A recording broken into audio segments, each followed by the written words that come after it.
बिस्मिल्लाहिर्रहमानिर्रहीम। अस्सलाम वालेकुम क्लास। आज की वीडियो में हम यहाँ पर बहुत बेसिक्स जो है लेकर चलेंगे क्लास को इंटरोगेटिव और नेगेटिव पर।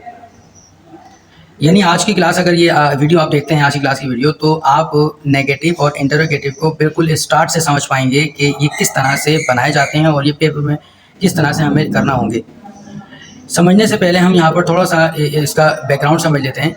देखें क्लास, कोई भी अगर सेंटेंस होता है तो उसमें इसकी फॉर्मेशन आकबा कुछ इस तरह से होती है कि सब्जेक्ट लगा होता है, हेल्पिंग वर्ब होता है और वर्ब आकबा यूज़ होता है और ऑब्जेक्ट आता है। जब भी हम सेंटेंस को इंटेरोगेटिव बनाते हैं तो उसमें हेल्पिंग वर्ब को हम स्टार्ट में लिख देते हैं, बाकी सब्जेक्ट, वर्ब और ऑब्जेक्ट इस तरह से हम लोग फॉर्म करते हैं और एंड में क्वेश्चन मार्क लगाते हैं। और अगर सेंटेंस नेगेटिव बनाना हो यानी इनकारी जुमला बनाना हो तो उसमें सब्जेक्ट हम लिखने के बाद हेल्पिंग वर्ब लगाएंगे और ख़ुद से इसमें नॉट लिखेंगे और वर्ब लगाएंगे, फिर ऑब्जेक्ट लगाएंगे। मैं आपको यहाँ पर वन बाय वन ये इंटरोगेटिव और नेगेटिव को समझाने की कोशिश करता हूँ कि देखें यहाँ पर मैंने 12 टेंसेस फॉर्म करके रखे हुए हैं।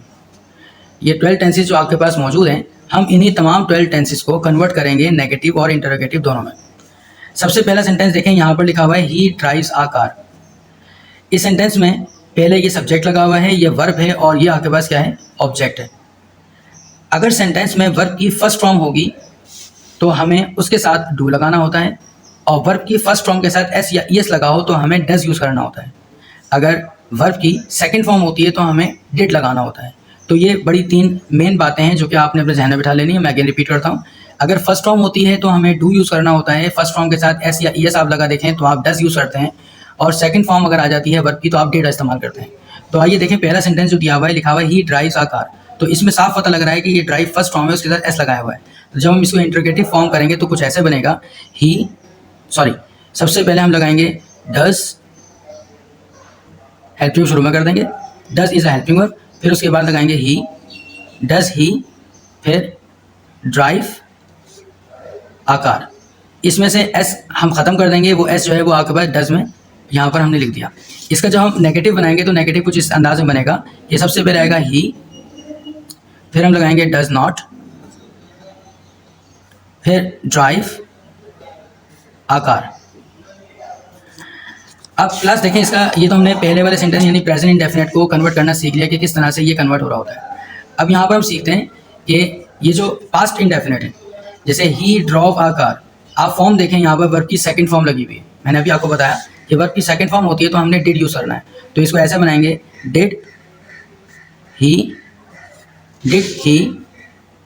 ड्राइव आकार। यहाँ पर भी फॉर्म को देखें हमने यहाँ पर चेंज कर दिया है, जो सेकंड फॉर्म थी उसको कन्वर्ट करके फर्स्ट में लेके आ गए। यहाँ क्वेश्चन मार्क लगाना ज़रूरी है, यहाँ पर हम बनाएंगे इसको ऐसे, ही डिड नॉट ड्राइव आकार।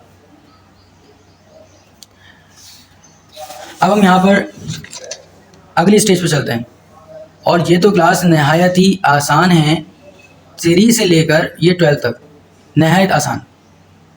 आपने सिर्फ एक चीज़ समझनी है, वो ये चीज़ है कि हेल्पिंग वर्ब क्या होता है। आपको याद होगा मैंने जब आपको 12 टेंसेस की एक क्लास जब करवाई थी तो उसमें मैंने हेल्पिंग वर्ब आपको बताए थे कि कौन से सेंटेंस में कौन से हेल्पिंग वर्ब होते हैं। अगर हम ये जो फॉर्मेशन ऑफ 12 टेंसेस है इसमें गौर करें तो ये आपके पास विल लगा हुआ है, ये हेल्पिंग वर्ब है, ये इज़ हेल्पिंग वर्ब है, वॉज हेल्पिंग वर्ब है, विल सिर्फ विल हेल्पिंग वर्ब है, ये हैज़, हैड, इधर विल, फिर हैज़, यहाँ पर हैड और फिर ये विल, ये तमाम हेल्पिंग वर्ब हैं। इनको गौर से देख लीजिए और पहचान लीजिए। अब अगर ये चीज़ आपको पेपर में इंटरोगेटिव या नेगेटिव बनाने के लिए आती है तो आपने ये काम करना है कि ये जो विल लिखा हुआ है इस विल को स्टार्ट में लिख देंगे, मतलब हेल्पिंग वर्ब को शुरू में लिख देंगे, बाकी सेंटेंस कॉपी कर देंगे, यानी विल शुरू में लिखकर ही ड्राइव आकार कर देंगे, तो ये इंटरोगेटिव बन जाएगा। और अगर इसी का नेगेटिव बनाना हो तो हम इसी विल के बाद यानी हेल्पिंग वर्ब के बाद नॉट लगा देंगे, तो यही चीज़ क्या हो जाएगी, नेगेटिव में कन्वर्ट हो जाएगी। मैं करके दिखाता हूँ किस तरह से। जैसे सेंटेंस यहाँ पर जो दिया हुआ है he will drive a car है, तो हम इसको कर देंगे will he drive a car. और इसका नेगेटिव बनाने की देखते हैं, कोशिश करते हैं। यहाँ आएगा he will not drive a car.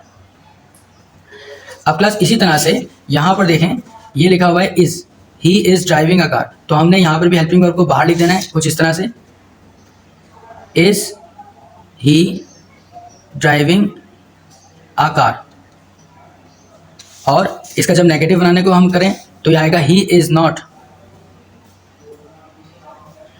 Driving a car. Video की लेंथ कम से कम हो इसलिए मैंने ये तमाम जल्दी जल्दी सॉल्व कर दिए, क्योंकि इसमें इतना कुछ खास और समझने का नहीं है जिसमें हम टाइम लगाएं। मैं अपनी बात को यहाँ पर जैसे मैं लिख के दिखा दिए तो आपको समझाता चलूँ कि देखें क्लास, अगर हम इस वाले सेंटेंस की बात करें तो देखो मैंने इसमें इस को बाहर कर दिया है, बाकी सेंटेंस वैसे ही लिखा हुआ है। आप ये वाले सेंटेंस को 4 वाले को और इस वाले को ऐसे कंपेयर करके देखें, सिर्फ ही को इसको बाहर कर दिया है। नंबर 5 वाले में मैंने वॉज बाहर लिख दिया है, बाकी सेंटेंस ऐसे ही। इसके बाद will he be driving a car कर दिया, और ऐसे चलते चलते मैं तमाम हेल्पिंग वर्ब को बाहर लिखा है। अब आपने यहाँ देखना है कि मैंने इस वाले नेगेटिव में क्या किया है, हर हेल्पिंग वर्ब के बाद क्या लगा दिया है, नॉट लगा दिया है। हर हेल्पिंग वर्ब के बाद नॉट लगा दिया, तो ये किस में कन्वर्ट हो गया, नेगेटिव में कन्वर्ट हो गया। ये हमारी इंटरोगेटिव और नेगेटिव सेंटेंसेस की बहुत बेसिक क्लास है। ये पार्ट नंबर 1 है आपका नेगेटिव और इंटरोगेटिव को लेकर। इसका पार्ट नंबर 2 जो है वो हम करेंगे, और आप उसमें ये सीखेंगे कि हम एग्जाम्स में किस तरह से इन सेंटेंसेस को करेंगे और पेपर में दिया किस तरह से जाते हैं ये। तो part number 2 is a very important, और अगर पार्ट नंबर 1 आपको अच्छे से समझ में आएगा तो आप पार्ट नंबर 2 और अच्छे से क्लियर कर पाएंगे। वीडियो को दोबारा रिपीट कर लीजिएगा ताकि आपको इसमें कोई भी कन्फ्यूजन हो तो वो क्लियर हो जाए। बाकी हम इस वीडियो को अब यहाँ ख़त्म करते हैं। Thank you so much.